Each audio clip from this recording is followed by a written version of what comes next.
Olá, meu nome é Lilo, sou professor universitário, funcionário público e o objetivo desse vídeo é passar uma mensagem, espero que ela chegue ao nosso presidente. Essa mensagem ela foi baseada em algumas notícias que eu recebi ultimamente na mídia e que fazem todo sentido. Primeiro foi um artigo que eu li agora do Lehman que ele falou que foram justamente nas crises que apareceram as grandes oportunidades. Que crise maior é essa que nós estamos passando, né?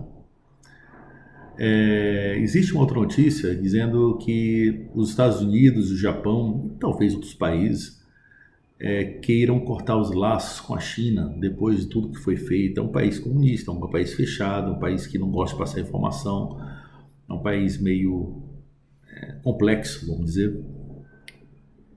Então existe esse interesse desses países e outros em tirar parte da indústria deles e botar para o país de origem ou de alguns parceiros mais fortes aí.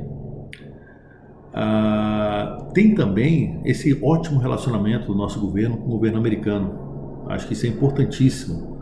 Opa, desculpa, um helicóptero passando. Mas isso é importantíssimo, né? Não só com o governo americano, mas com o governo japonês, com o governo israelense. Acho que a gente pode tirar proveito dessa parceria, dessa pseudo-amizade, né, vamos dizer. E é justamente isso. Por que a mensagem seria isso? Presidente, por que não transformar o Brasil numa nova China? Um projeto para 20, 30 anos. O que é necessário? Eu fui fazer olhando aqui, vamos ver o que é necessário. Primeiro nós temos as pessoas. A gente está falando então de 50 milhões de pessoas desempregadas, ocupadas ou então trabalhando em informalidade. Quer dizer, um quarto da população brasileira. Esse cara, esse trabalhador, ele não é um trabalhador qualquer. Nós temos um engenheiro que está trabalhando de Uber até pouco tempo atrás, que talvez hoje nem de Uber ele está trabalhando mais, dada a situação. Então, são 50 milhões brasileiros, grande parte capacitada e trabalhador. A gente tem essa falsa ideia de que o chinês trabalha muito.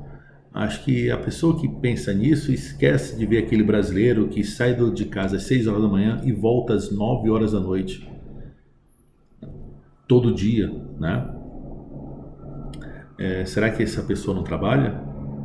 Eu falo por mim também. Eu, desde 1998, eu trabalho 12 horas por dia, inclusive no final de semana. Durante a manhã sou funcionário público, preciso cumprir meu horário e à noite também dou aula. Quer dizer, uma carga pesada nos últimos 20 anos e às vezes inclusive final de semana. Agora que eu cortei um pouquinho o final de semana para me dedicar mais à família. Mas nós temos pessoas, qualificação, vontade de trabalhar. O governo brasileiro, o que falta? O que está faltando? A gente já sabe a resposta. É muito difícil uma empresa querer investir no Brasil por causa da burocracia, da insegurança jurídica, da corrupção, das amarras, muitos direitos e poucos deveres. Então isso aí tudo inviabiliza. É muito difícil se pensar.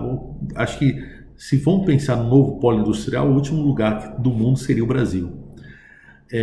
Sim, esqueci de contar, o nosso real também está desvalorizado perante o dólar e o euro. Nossa senhora, a gente teria, o famoso mão de obra barata, né?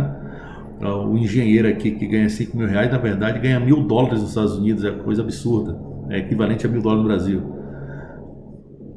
Então nós teríamos, entre aspas, mão de obra barata também, o que é que não vale o custo do Brasil. Esse custo do Brasil é complicado. Então, presidente, acho que dá para você reunir com seus ministros aí e tentar montar esse plano de ação. Como transformar o Brasil na China, como oportunizar o Brasil como a China. Mas vou dar uma ideia. Aí vou continuar o vídeo com essa ideia, né? Se lembra da URV, na época da transição do Cruzeiro Real para o Real? Nós tínhamos uma moeda podre, que era o Cruzeiro Real, e ao mesmo tempo nós tínhamos uma outra moeda chamada URV. Daqui a pouco essa moeda podre não fez mais sentido e só ficou o URV. A ideia é, por que não criar dois Brasis? Absurda a ideia, né? Mas esse Brasil que existe hoje, vamos chamar de Brasil 1, ele não está conseguindo mais assimilar aquele engenheiro que está trabalhando de Uber, aquele biólogo, aquele enfermeiro, aquele pedagogo, não está conseguindo. Olha o tanto de pessoas capacitadas que não estão à disposição porque o Brasil não consegue mais assimilar essa mão de obra, né? E está com dificuldades, é uma marra muito importante. Agora, e se nós criássemos o Brasil 2? Um Brasil 2 mais livre, um Brasil 2 idealizado, acho que inclusive pelo Guedes, um Brasil 2 com imposto único, um Brasil 2 onde as relações trabalhistas seriam diretamente empregado e empregador, definir regras mínimas, tipo 30 dias de férias por ano obrigatório e 44 horas semanais, o resto do dia negociável, né? Sem muitos peso do Estado em cima dessas relações trabalhistas, quer dizer, quando a gente paga, um empresário quando paga um funcionário, ele paga um valor para o funcionário e o mesmo valor ou mais para o governo. Olha, né? Nesse Brasil 2, uma nova previdência, aquela previdência de capitalização perfeito, eu vou economizar para mim, acho que para mim é o ideal, inclusive, né? Eu vou pagar a minha aposentadoria, não a aposentadoria dos outros. Então vamos pensar tudo no que seria o Brasil ideal e colocar nesse Brasil 2, mas por que faria sentido esse Brasil 2? Porque nós temos 50 milhões de brasileiros que o Brasil 1 não está conseguindo assimilar. Então, cria esse Brasil 2 totalmente favorável a se transformar no polo industrial que a China tem hoje, para assimilar toda essa produção, essa demanda de produção, e pegar esses 50 milhões e colocar aqui nesse outro Brasil, nesse outro modelo. É fácil fazer isso? Lógico que não. Equipe. Mas com a ajuda dos Estados Unidos, os Estados Unidos já ajudou o Japão pós-guerra, a Alemanha pós-guerra, a própria China, a indústria da China foi montada pelos americanos. Por que não montar para a gente também, com essa ajuda? Traz o pessoal, monta a linha de produção, é isso que a gente precisa. A matéria-prima está toda aqui. Aqui no nosso parceiro sul-americano também, nós temos praticamente tudo, né? A China, sem a nossa mão de obra, não, nossa matéria-prima, basicamente não conseguiria fazer nada por lá. Olha que oportunidade está aparecendo agora, né? No meio dessa crise. Transformar o Brasil não é de hoje para amanhã, mas numa nova China. É lógico que isso é passível de um grande acordão entre executivo, legislativo e judiciário, mas é uma solução para ser dada, né? Vamos colocar essa solução, vamos criar esse novo Brasil, vamos criar uma nova indústria, né? Tem terrenos vazios aqui, vamos simplificar, vem indústria, essas regras vão valer para os próximos 20, 30 anos. Talvez daqui a 30 anos não exista mais nem o Brasil 1, só tem o Brasil 2. Vamos começar a fazer essa migração, né? É possível ter esses dois Brasis? Eu acho que sim. Eu acho que é um motivo de ser estudado e é um motivo de pegar essa oportunidade.